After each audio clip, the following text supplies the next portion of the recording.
Olá, alunos, olá, turma, sejam bem-vindos à nossa aula de Educação Física. Eu sou o professor Paulo Ricardo, estarei junto com vocês nessa oportunidade de aprender muito mais. Vamos ver o que nós temos por objeto de conhecimento para essa aula. Na aula de número 6, nós vamos falar sobre os esportes de combate. Por detalhamento, vamos conhecer um pouco sobre a esgrima. Não sei se vocês já ouviram falar, sabem o que é. Se não sabem, não se preocupem que nós vamos aprender juntos nesta aula. Sem mais delongas, vamos de aula? Vamos lá!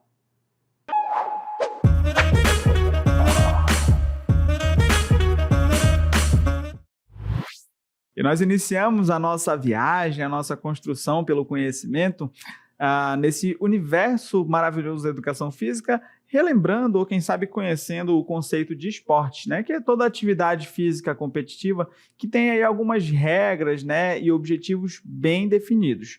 O objetivo das modalidades, basicamente de todas as modalidades esportivas, é a superação dos adversários, mas lembrando sempre do respeito absoluto às regras, tentando primar, né? Sempre pelo jogo limpo, né? Um princípio muito valioso ali dentro dos esportes e, claro, da vida, né? Um ensinamento ético que os esportes trazem consigo é esse de nós respeitarmos as regras. Uma vez que se eu respeito as regras dos esportes dentro do campo, eu também vou levar elas para fora do campo e isso tem reflexos maravilhosos sobre a nossa vida. Os esportes, embora o termo esteja lá em cima, lá como no singular, né, o esporte, ele vai se subdividir, porque existem muitos tipos de esportes. E a gente tem aí essa classificação.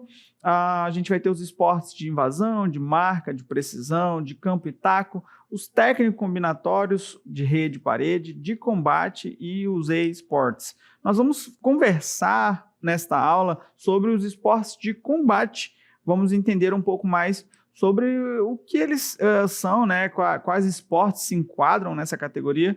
E eles são modalidades competitivas nas quais ocorre aí um enfrentamento, como o nome mesmo diz, né? Um combate direto entre os dois oponentes, podendo ou não haver aí o uso de armas. Não é uma característica geral, não é obrigatório ter aí o uso de armas. Algo que é muito valioso e primado nos esportes de combate são os equipamentos de segurança, embora alguns aconteçam sem a utilização de muitos implementos, mas os aspectos voltados ali para as regras pensados, projetados, visando essa segurança e a integridade física dos praticantes é algo marcante, tá bom? Porém, a utilização de armas, de implementos ali para que aconteça esse combate não é uma regra geral, não é algo que a gente perceba em todos os esportes de combate. Esses esportes, né, são essas modalidades, na verdade, elas seguem regras específicas de contato, de modo a evitar ferimentos graves ali entre os praticantes. Como eu disse a vocês, os esportes de combate eles primam muito por essa segurança, por essa integridade física. Alguns esportes de combate, né, cito para vocês a esgrima, o boxe, o taekwondo, o kung fu, são aí exemplos que se enquadram nessa categoria, nos esportes de combate. Para a gente ter um visual melhor, olha só algumas imagens, né, desses esportes, né, o boxe aí, o taekwondo, o kung fu, que utiliza muitos implementos, muitas armas. É comum a gente ver ali muitas exibições nos filmes. Claro que tem muito efeito especial do cinema mesmo, né, da configuração das histórias criadas ali. Então tem muito efeito especial. Por exemplo, um indivíduo que dá um golpe e levita ali no ar e tudo mais. Claro que há golpes que o indivíduo precisa fazer saltos bem altos, mas não chega a ser uma levitação. Porém, ele está ali dentro dos esportes de combate representado no cinema, né? Talvez o mais comum, mais frequente. A gente vê também um pouco do boxe, vê bastante do taekwondo. Eu não consigo me recordar de interpretações no cinema, nos filmes, sobre a esgrima. E talvez por essa ausência de interpretações, de falar pouco da esgrima, nós vamos conhecer um pouco hoje sobre este esporte de combate, sobre a esgrima, né? E aí eu trouxe uma atleta de esgrima, ali ela está com quase toda a indumentária, que a gente vai conhecer um pouco mais à frente, porém ela está sem o capacete, tá bom? Está ali com um florete na mão. A gente vai conhecer um pouco sobre essas ferramentas que eu estou citando para vocês. Para a gente conhecer e aprofundar um pouco mais o conhecimento sobre a esgrima, eu inicio falando aí, trazendo uma definição básica do que é. A definição técnica da esgrima é a arte de manusear o florete, que é basicamente esse instrumento, né, que ela utiliza. Não é só ele, né? É o florete, o sabre e a espada, que são as armas brancas utilizadas aí para o ataque e contra-ataque, também para a defesa, ok? Ele é o único esporte de combate em que não é permitido o contato corporal.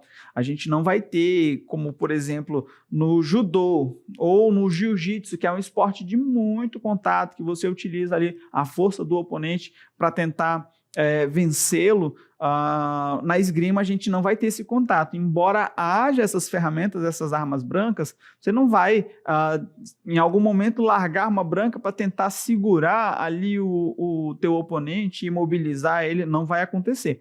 Os pontos a gente vai ver como é que eles são marcados um pouco mais adiante. Esse termo, né, o esgrima, ele vem do antigo provençal, que é uma língua de Provença, uma cidade da França, tá bom? Com traços ali do vocábulo germânico skirman, que significa proteger. É um desporto que evoluiu de uma antiga forma de combate, né? Ali quando a gente via nos livros, nas revistas e até nos filmes, o combate com a espada ali dos cavaleiros, né?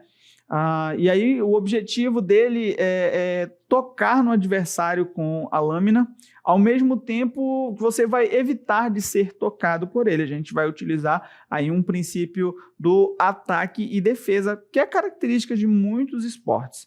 Atualmente a gente vai ter 3 modalidades de esgrima, mas até chegar nesse modelo atual, né, dessas 3 modalidades, essa organização que nós temos hoje, essa modalidade, a esgrima, ela atravessou muitas eras históricas e a gente vai conhecer um pouco dessa caminhada histórica que ela fez, tá bom?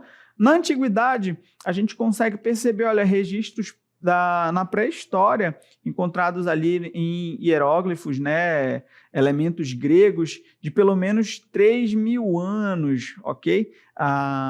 Desse combate utilizando alguma ferramenta, alguma espada, algum implemento que lembra muito a esgrima, mas é um registro que a gente tem aí de uma atividade que pode ser... Pode-se dizer que é vamos colocar assim, um parente mais distante da esgrima. A gente vê também pinturas egípcias e gregas, né, mostrando guerreiros empunhando essas espadas. A Bíblia também, que é um dos livros mais antigos, né, traça aí uma linha histórica muito valiosa. Ela também se refere a muitas espadas ao longo dos 2 testamentos. Então a gente tem esses registros muito, muito fortes da utilização da espada com esse princípio de ataque e defender. Não propriamente era a esgrima, mas a gente pode dizer que dessas práticas registradas, tanto nas paredes como nesse livro sagrado, a gente percebe a menção dessa atividade, dessa prática de manusear um sabre, uma espada, ok? Na Idade Média, olha só, a escola alemã, a gente vai ter ela como figura central das artes marciais medievais. E aí na Alemanha a gente...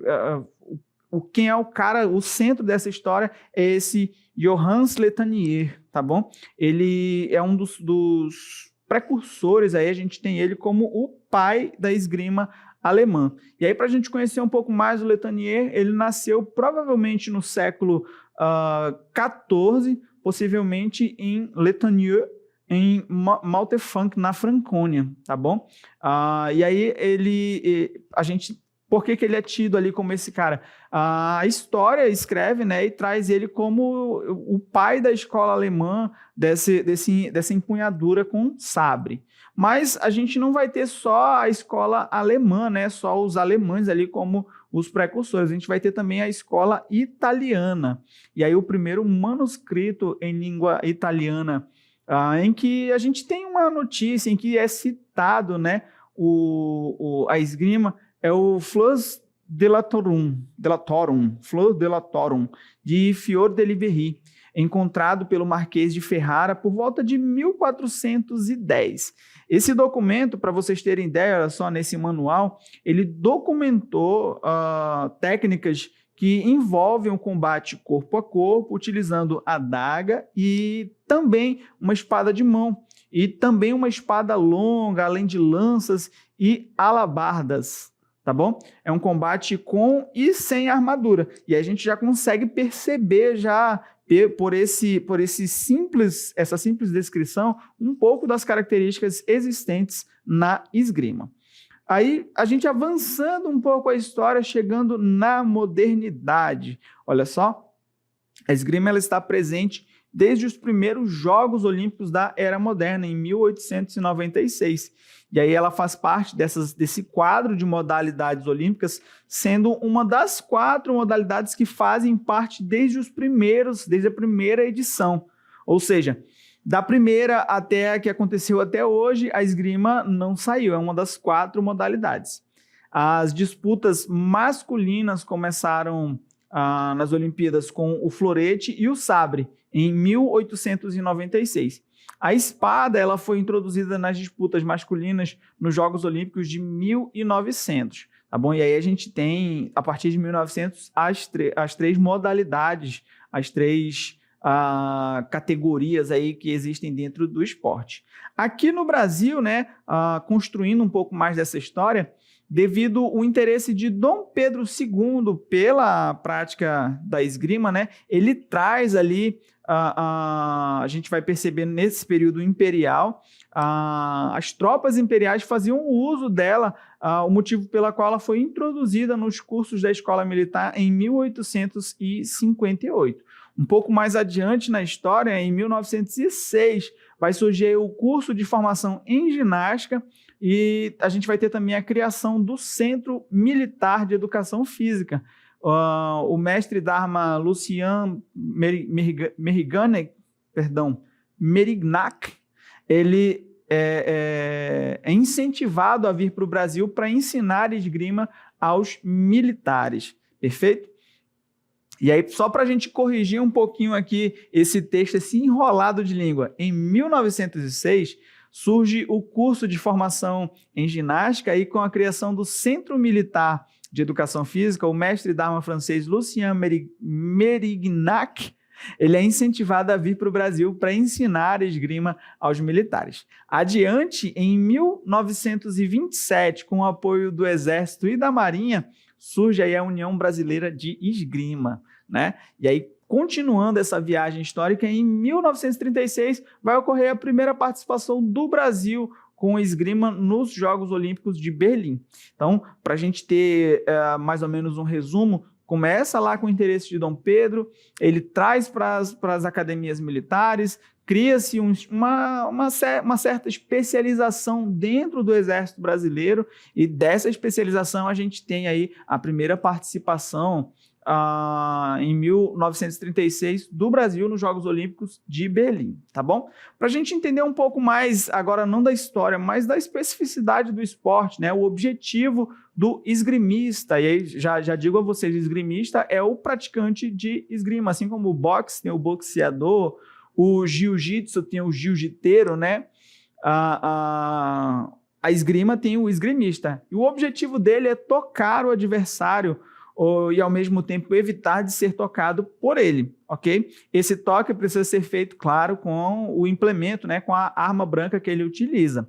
Em cada esgrimista vai ter um fio preso na espada que se conecta a um aparelho que para marcar quantas vezes a arma tocou ali no adversário, evitando aquela falha do olho humano, né? Que pode acontecer, o juiz, o árbitro, ele pode não perceber esse toque, e aí tem o auxílio desse implemento para identificar os toques ali no adversário, ou se o próprio o atacante, né, no caso, se ele em algum momento não foi tocado por nessa tentativa de combate, tá bom?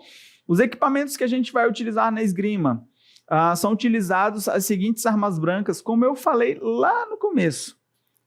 A gente vai ter a espada, o florete e o sabre. São elas que vão determinar, olha só, as modalidades da esgrima. Além do formato, essas armas elas vão se diferenciar pelo papel que elas vão desempenhar na disputa, como a zona de pontuação. A gente vai conhecer um pouco mais detalhadamente, inclusive fotografias, nas próximas cartelas, nas próximas imagens. Olha só, o florete, por exemplo, ele pesa no máximo meio quilo, embora possa parecer pouco, mas são 500 gramas que você vai precisar empunhar e ter força na estrutura do braço para suportar ele com o corpo, né, com o punho. E aí é necessário, claro, um trabalho físico de fortalecimento para essa estrutura. Ele vai ter aí de meio quilo até 1,10 m, né? 1,10 m de comprimento. E tem por objetivo atingir o tronco do adversário com a ponta da arma, tá bom? Diferente da espada. Olha só, a espada ela vai ter 770 gramas, é mais pesada, mas ela vai ter a mesma medida do florete. E pode-se atingir qualquer parte do corpo do adversário, mas sempre com a ponta da arma. E por fim, o sabre, que ele é usado somente por homens.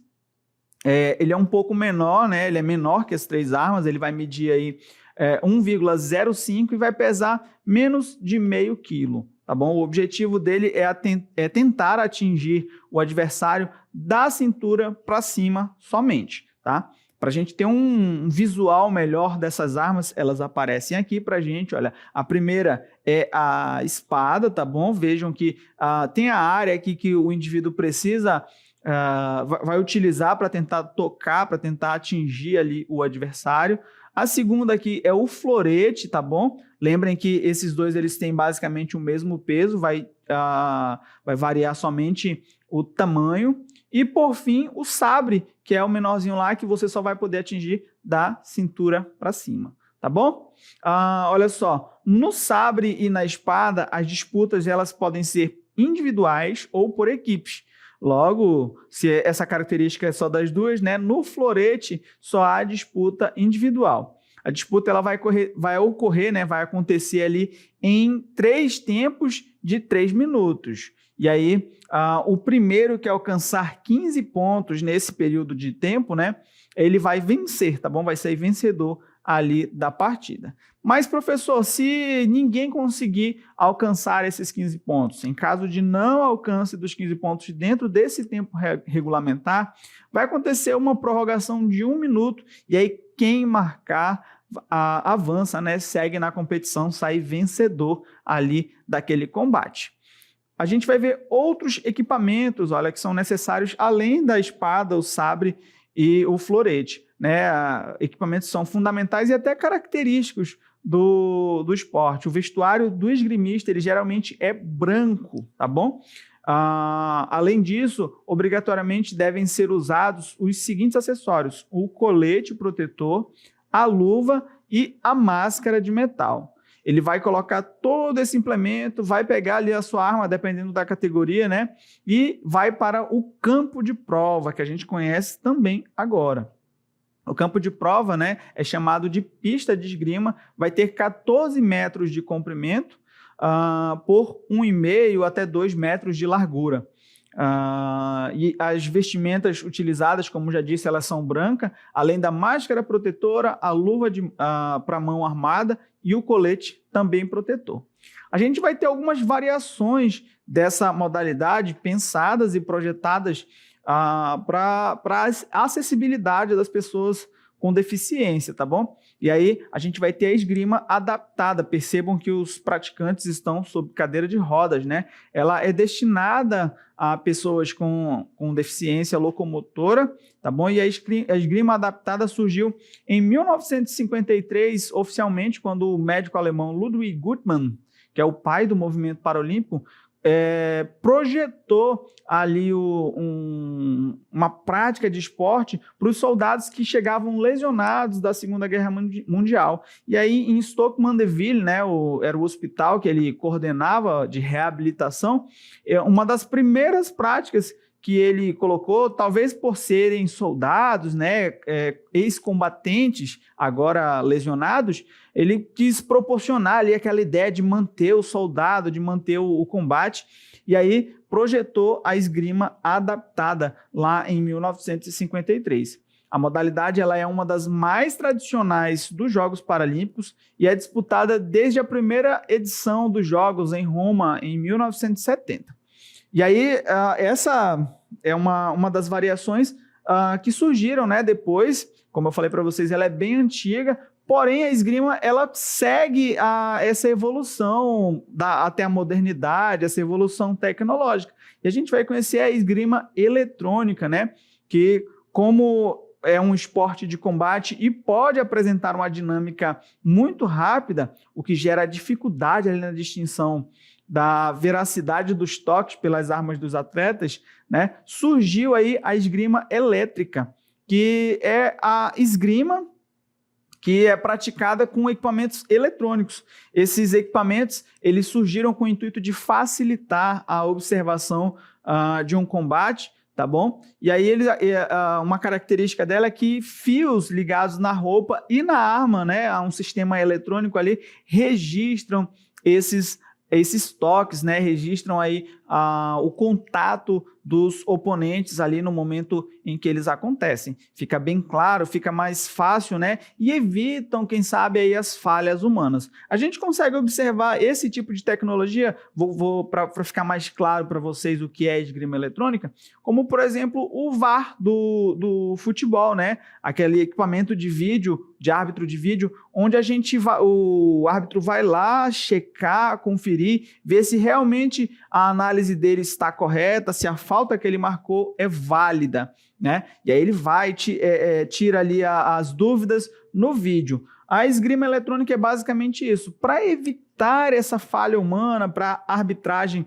de repente, não conseguiu captar certo toque, certo movimento, achou que o movimento existiu, o contato existiu, mas ele não existiu. Os equipamentos eletrônicos vão ajudar aí a demonstrar se houve ou não, se a interpretação da arbitragem está correta ou não, tá bom? Na prática, a esgrima ela é esse esporte de combate, e eu sei que eu trouxe muita teoria, mas vamos dar uma olhada, uma apreciada aí num vídeo que eu trouxe para vocês, olha só.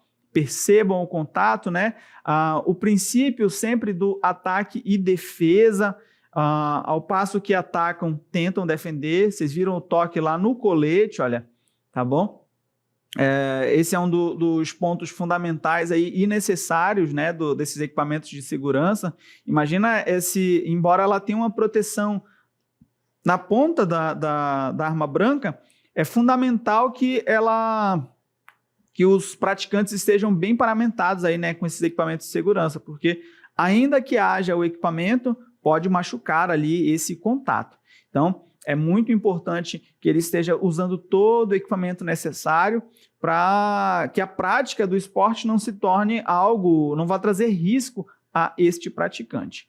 Bom, falando em praticar, por ser, né, talvez uma prática esportiva com equipamentos demasiadamente caros e não tão acessíveis, porém a gente vai pegar aqui o gancho do médico Ludwig Guttmann e a gente vai adaptar um pouco essa esgrima. E aí, como é que a gente vai fazer isso? Nós vamos vamos aprender a confeccionar o nosso florete com a maravilhosa professora Jucimara Brito, que vai nos ensinar a confeccionar esse florete e depois a gente, quem sabe, coloca em prática. Vamos aprender? Oi, gente! Eu sou a professora Jucimara Brito e hoje eu vim ensinar vocês a confeccionar um florete. E aí, estão curiosos para saber como funciona essa confecção? Vem comigo que é muito simples. Para esse momento, nós iremos utilizar papel, que pode ser o papel cartão, cartolina, jornal, folhas de revistas, o papel que você tiver por aí, tá bom? Além do papel, também utilizaremos uma garrafa PET, fita adesiva e tesoura. Com esse material todo reunido, vamos iniciar a confecção. Começando pela nossa garrafa PET, que eu já deixei aqui pré-pronta, tá certo? Vocês vão fazer um corte aqui, como eu estou mostrando para vocês. Só vou fazer a continuação, tá certo?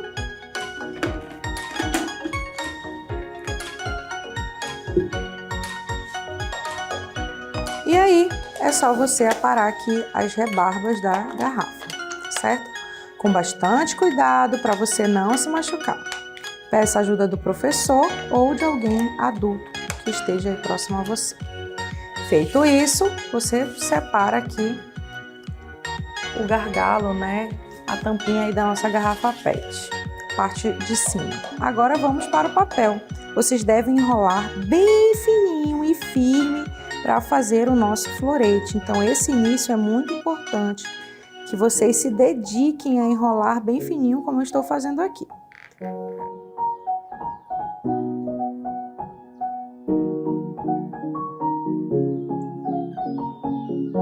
Muito bem, e você vai reforçando, vai prendendo as pontinhas que ficaram soltas do nosso florete. Depois de pronto, de enrolado o papel, você pega novamente ali a parte superior da garrafa e você deve colocar, né, este florete na garrafa, como nós fizemos neste exemplo. Observem aqui. Quanto mais fino vocês enrolarem, melhor, que ele fica maior também. E caso fique frouxo, vocês podem aí fazer uma adaptação, colocar aí mais um pouquinho de papel, de folhas e depois envolver com a fita durex, como vocês estão vendo.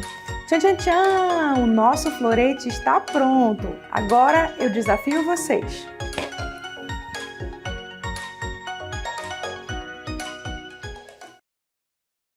Embora seja uma adaptação feita com materiais reutilizáveis, né? Às vezes materiais recicláveis, percebam que a professora usou garrafa PET, né? Uma folha de papel ali, são materiais acessíveis e nos permitem experimentar a prática. Pode não ser a esgrima como acontece no esporte oficial, mas a gente tem aí uma adaptação que nos aproxima dessa prática. E é muito importante que nós tentemos em algum momento, né, realizar a prática da esgrima, porque ela traz consigo muitos benefícios. E aí, trouxe aqui alguns listados para vocês, né?